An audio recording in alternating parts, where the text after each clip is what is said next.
सामाजिक अन्य गतिविधियों, बहुत सारी जानकारी आपसे रूबरू कराते हैं। न्याय धर्म सभा के संस्थापक श्री अरविंद अंकुर जी हमारे साथ मौजूद है। पिछले अंक में हमने इनसे बात की। अब क्या हम इनसे बात करेंगे डिजिटलाइजेशन, जिसके ऊपर डिजिटल करेंसी सरकार लॉन्च करने वाली है, और वो क्या इससे लोगों को लाभ हुआ। गुरुदेव, आपका स्वागत है चैनल में। डिजिटलाइजेशन के क्या लाभ हैं? डिजिटल करेंसी सिस्टम एक्चुअली जो गवर्नमेंट ने अभी प्रपोज किया है उसको, बल्कि बजट में उन्होंने रखा है कि इसी बजट सत्र में उसे लागू किया जाएगा। और आरबीआई मतलब रिजर्व बैंक ऑफ इंडिया ने इसको रिकमेंड किया है। और ये वास्तव में 2011-12 में हमने ये डिजिटल करेंसी सिस्टम का प्रस्ताव आरबीआई को भी और गवर्नमेंट को भी दिया था। उस समय मनमोहन सिंह जी प्रधानमंत्री हुआ करते थे कांग्रेस के। फिर इसके बाद में जब मोदी जी गुजरात में मुख्यमंत्री हुआ करते थे तो उस समय इसका प्रस्ताव हमने उनको दिया था। उन्होंने प्रॉमिस किया था कि यदि वो केंद्र में आएंगे तो इस पर काम करेंगे। तो जब वो 2014 में केंद्र में एज ए प्राइम मिनिस्टर उन्होंने ज्वाइन किया तो इस पर उन्होंने काम शुरू किया और एक डिजिटल इंडिया नाम से एक प्रोग्राम लॉन्च किया। बाद इसको फिर से उनके सामने पुटअप किया इस प्रस्ताव को, और आरबीआई को भी दिया, कई बार रिमाइंडर दिया। आरबीआई ने उसी समय इसको स्वीकार कर लिया था जब मैंने 11-12 में इसको आरबीआई को दिया था। तो वहाँ से हमारे पास पत्र आया था कि उन्होंने अप्रिसिएशन लेटर बल्कि हमको दिया था कि ये बहुत अच्छा प्रपोजल है। उस समय दुनिया में डिजिटल करेंसी की कोई चर्चा भी नहीं थी जब हमने दिया था।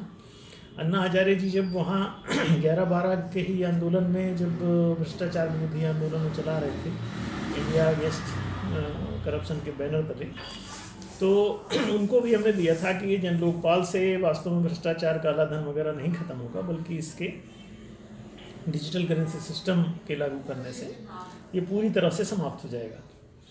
तो भ्रष्टाचार को 100% समाप्त करने का, और काला धन को 100% समाप्त करने का, टैक्स चोरी को 100% समाप्त करने का, और नकली करेंसी को 100% पूरा समाप्त करने का, अन्य समस्त प्रकार के मौद्रिक अपराधों को भी समाप्त करने का, इसमें बहुत बड़ा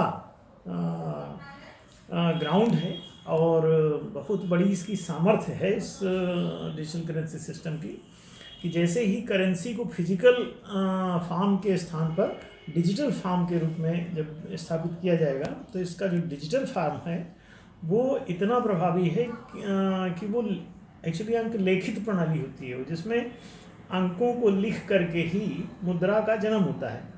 तो लिखित रूप में जो धन होता है वो सब वाइट मनी कहलाता है। तो उसमें कोई चीज़ ब्लैक बनता ही नहीं, चोरी उसमें संभव ही नहीं रहता, क्योंकि बिना राइटिंग के मुद्रा का जन्म ही नहीं होगा। तो लिखा पढ़ी में ही होगा, ऑन द टेबल होगा, अंडर द टेबल कुछ बचेगा ही नहीं उसमें। तो ये बहुत बड़ा एक प्रस्ताव है न्यायधर्म सभा का। 111 न्यायधर्म सभा के प्रस्ताव हैं, जिसमें से ये पहला प्रस्ताव है। तो ये पहला प्रस्ताव, जैसा कि हमने आपको पहले भी दिखाया था कि एक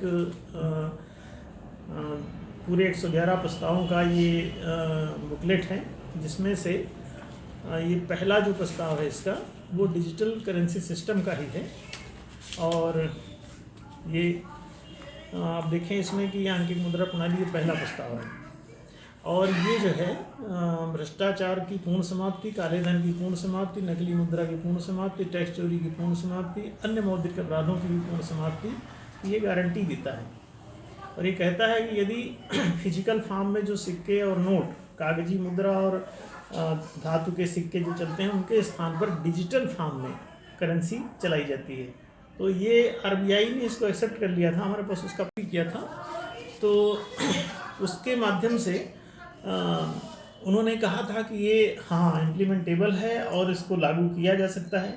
धीरे धीरे करते करते बात यहाँ तक अब आ गई है कि इस बार बजट में ये डिजिटल करेंसी सिस्टम गवर्नमेंट ने भी लॉन्च कर दिया है। तो अब ये न्यायधर्म सभा का ये पहला जो प्रस्ताव है ये लगभग लागू होने की स्थिति में आ गया है। ये बहुत बड़ी उपलब्धि भी है देश के लिए भी और दुनिया के लिए भी, क्योंकि दुनिया में अभी कई देशों में प्रायः फैल चुका है ये प्रस्ताव।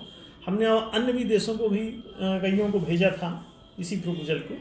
तो अब ये न्याय धर्म सभा इस पर काफ़ी आगे बढ़ चुकी है इनफैक्ट। और अब तो न्याय धर्म सभा स्वयं भी एक राजनीतिक दल के रूप में सामने आई, क्योंकि लोग बहुत लगातार 10 साल इन्होंने पार कर दिया था। तो बड़ी मुश्किल में अब शायद ये राजनीतिक दल के रूप में उतरने के दबाव नहीं, शायद इसको लागू करने के लिए भाजपा को विवश किया है। तो ये बहुत जैसा भी हो, लेकिन देश का हित तो इसमें है ही। तो देश से ये सारा करप्शन मिटेगा, काला धन मिटेगा और टैक्स चोरी रुकेगी।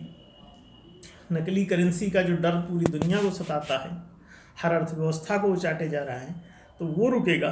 आतंकवाद जैसी गतिविधियां रुक जाएंगी, डकैती जैसी चीज़ें समाप्त हो जाएंगी, फिरौती और अपहरण ये सब चीज़ें रुक जाएंगी।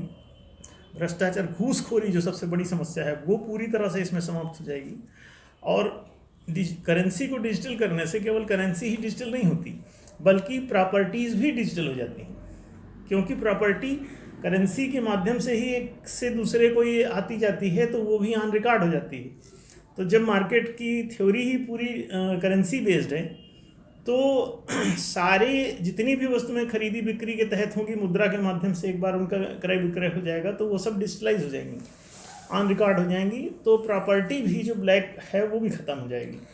तो ये बहुत बड़ा एक प्रस्ताव है जो अब इम्प्लीमेंट हो रहा है। इसकी हम पूरे देश को बधाई देना पसंद करेंगे और उज्जवल भविष्य की शुभकामनाएं भी।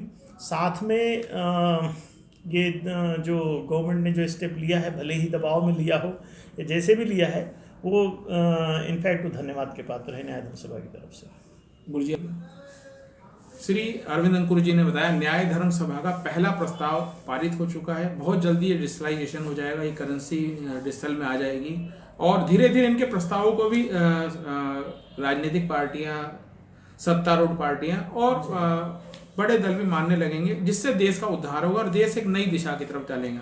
श्री अरविंद अंकुर जी से पुनः फिर एक नए विषय पर बात करेंगे। आज के लिए इतना ही। मैं अपनी सहयोगी मुस्कान राजपूत के साथ पुरुषोत्तम शर्मा, हरिद्वार।